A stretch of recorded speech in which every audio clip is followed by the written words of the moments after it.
أعوذ بالله من الشيطان الرجيم بسم الله الرحمن الرحيم إن قارون كان من قوم موسى فبغى عليهم وآتيناه من الكنوز ما إن مفاتحه لتنوء بالعصبة أولي القوة إذ قال له قومه لا تفرح إن الله لا يحب الفرحين وابتغ فيما آتاك الله الدار الآخرة ولا تنس نصيبك من الدنيا وأحسن كما أحسن الله إليك ولا تبغ الفساد في الأرض إن الله لا يحب المفسدين۔ قارون موسیٰ علیہ السلام کی قوم کا ایک شخص تھا، پھر اس نے انہیں پر زیادتی کی اور ہم نے اسے اتنے خزانے دیے تھے کہ اس کی چابیاں طاقتور لوگوں کی ایک جماعت سے بھی مشکل سے اٹھتی تھی۔ ایک وقت تھا جب اس کی قوم نے اس سے کہا کہ اتراؤ نہیں، اللہ تعالیٰ اترانے والوں کو پسند نہیں کرتا، اور اللہ تعالیٰ نے تمہیں جو کچھ دے رکھا ہے اس کے ذریعے آخرت والا گھر بنانے کی کوشش کرو اور دنیا میں سے بھی اپنے حصے کو نظر انداز نہ کرو، اور جس طرح اللہ تعالیٰ نے تم پر احسان کیا ہے تم بھی دوسروں پر احسان کرو اور زمین میں فساد مچانے کی کوشش نہ کرو۔ یقین جانو کہ اللہ تعالیٰ فساد مچانے والوں کو پسند نہیں کرتا۔ سورہ قصص کی 2 آیات 76 اور 77 نمبر کی آپ کے سامنے تلاوت کی گئی ہے۔ سورہ قصص کے آغاز سے لے کر اب تک تقریباً حضرت موسیٰ علیہ السلام، حضرت ہارون علیہ السلام، فرعون کا تذکرہ اس کے اندر کیا گیا، لیکن موسیٰ علیہ السلام کی قوم کے ایک ایسے آدمی کا ان دونوں آیتوں میں اور اس کے بعد کی بہت ساری آیتوں میں تذکرہ کیا گیا ہے، جو قوم و ملت کا بے وفا اور ایمان فروش تھا، ملت فروش تھا۔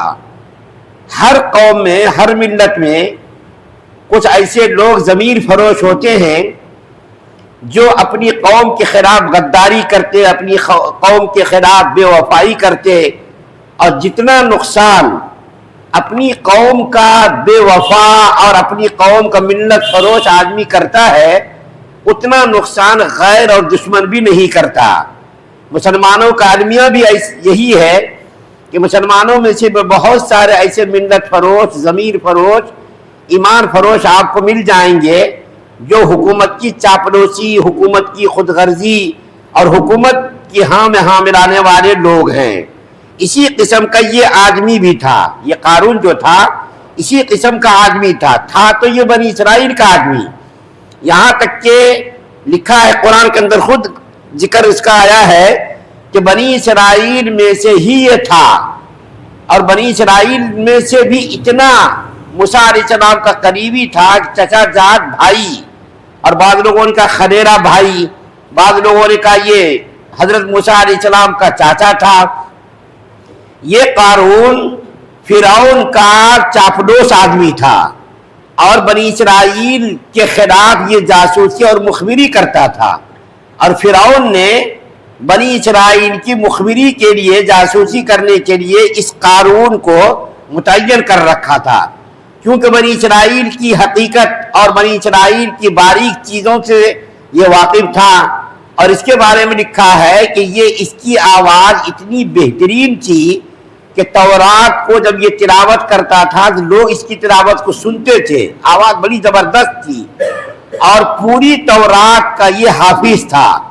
لیکن قوم فروشی، ملت فروشی، ضمیر فروشی، ایمان فروشی کی وجہ سے اللہ تعالیٰ نے اس کو ہلاک اور برباد کیا، اور اللہ تعالیٰ نے اس کو اتنی دولت عطا فرمائی تھی، اتنی دولت عطا فرمائی تھی کہ اس کی دولت کی چابیاں اٹھانے کے لیے عصبہ، قرآن کے اندر جملہ جو استعمال کیا گیا وہ عصبہ کہتے ہیں، ایک بڑی جماعت کو اس کی چابی اٹھانے کے لیے ایک بڑی جماعت متعین تھی، اور وہ بڑی جماعت اس کی دولت اور اس کے خزانے کی چابیاں اٹھانے کے لیے متعین کی گئی تھی۔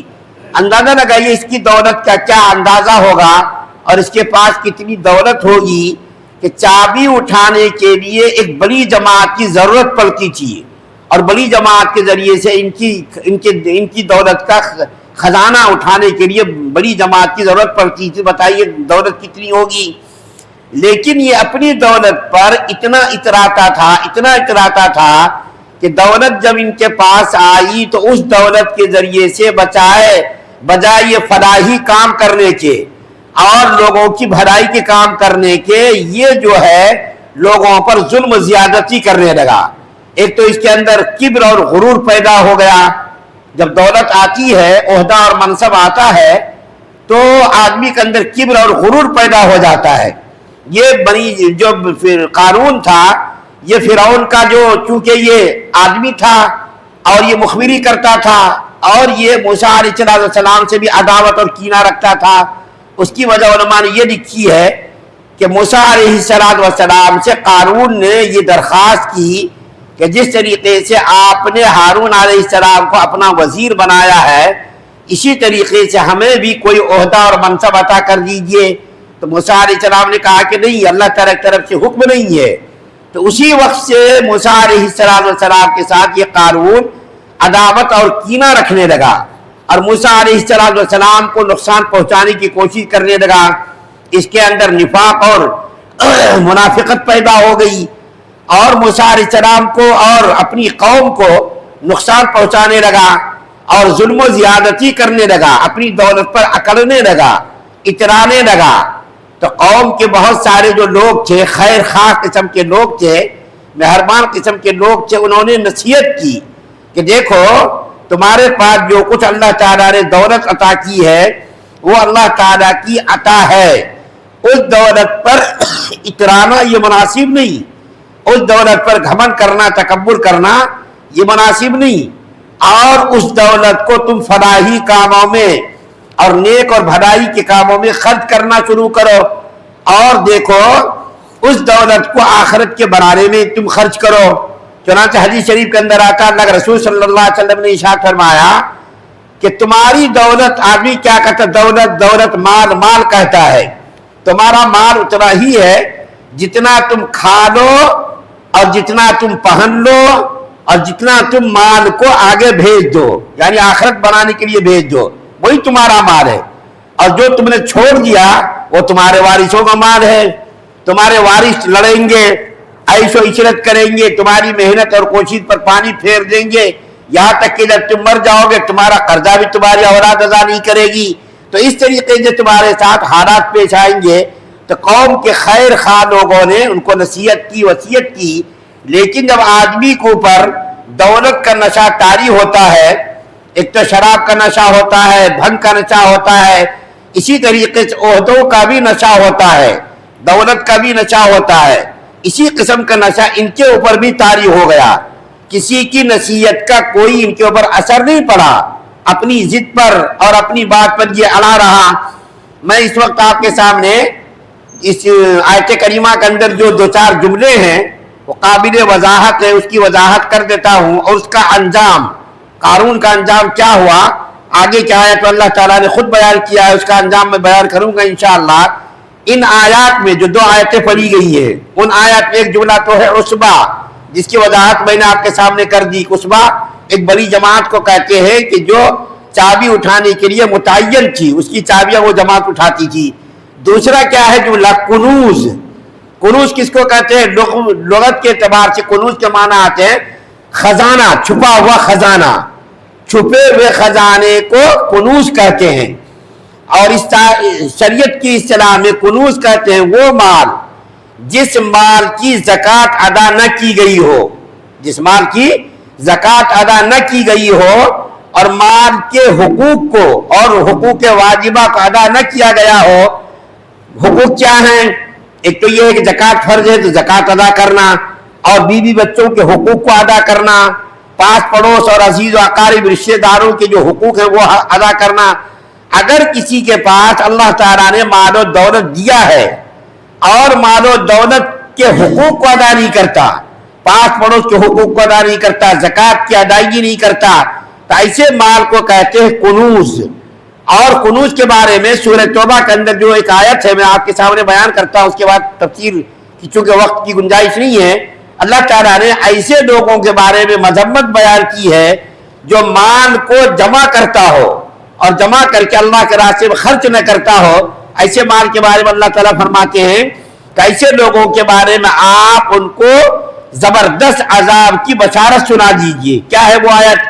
والذین یکنزون الذهب والفضة ولا ينفقونها في سبيل الله فبشرهم بعذاب أليم يوم يحمى عليها في نار جهنم فتقوى بها جباههم وجنوبهم هذا ما كنزتم لأنفسكم فذوقوا ما كنتم تكنزون.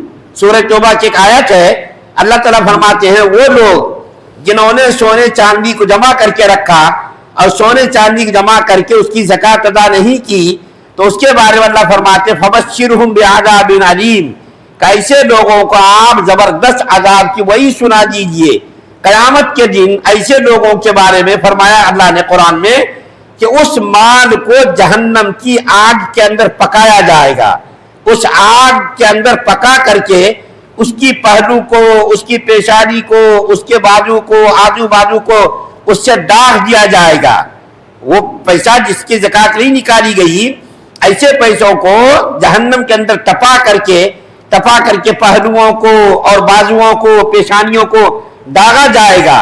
اس لیے اگر کسی کے پاس مال ہے تو اس مال کی زکوٰۃ آدمی ادا کرے، ورنہ اس مال کے زکوٰۃ ادا نہ کرنے کی جو وعید قرآن کے اندر بیان کی گئی ہے کہ وہ مال جس نے زکوٰۃ ادا نہیں کی، قبر کے اندر وہ مال اس کے لیے سانپ بڑا اژدہا بن کر کے آئے گا اور وہ اژدہا اس کو ڈسے گا اور کہے گا میں تیرا مال ہوں، تو نے دنیا کے اندر زکوٰۃ ادا نہیں کی، وہی تیرا مال ہوں میں. اس لیے اللہ تعالیٰ نے جن لوگوں کو مال و دولت سے نوازا ہوا ہے اس کو چاہیے کہ بیوی بچوں کے حقوق کو ادا کرے، پڑوسیوں کے حقوق کو ادا کرے، عزیز اور اقارب کے حقوق کو ادا کرے، یتیموں اور بیواؤں کی خبر گیری کرے، مدارس اور مساجد کی خبر گیری کرے اور محتاج اور جو بیوہ آئیں ان کی بھی امداد کریں. تو یہ قارون جو تھا اسی قسم کا آدمی تھا. بجائے اس کے کہ وہ لوگ دوسروں کی مدد کرتا، عزیز و قارب کا تعاون کرتا، یہ کمبخت جو ہے ظلم کرنے لگا، لوگوں کو حقیر سمجھنے لگا، لوگوں کو گری نظر سے سمجھنے لگا. قوم کے خیر خواہ لوگوں نے، قوم کے کچھ مصلح قسم کے لوگوں نے ان کو نصیحت کی، لیکن ان نصیحتوں کا کوئی اس کے اوپر اثر نہیں پڑا. انشاءاللہ اس کے بارے میں ابھی بتایا جائے گا کہ اس کا انجام کیا ہوا.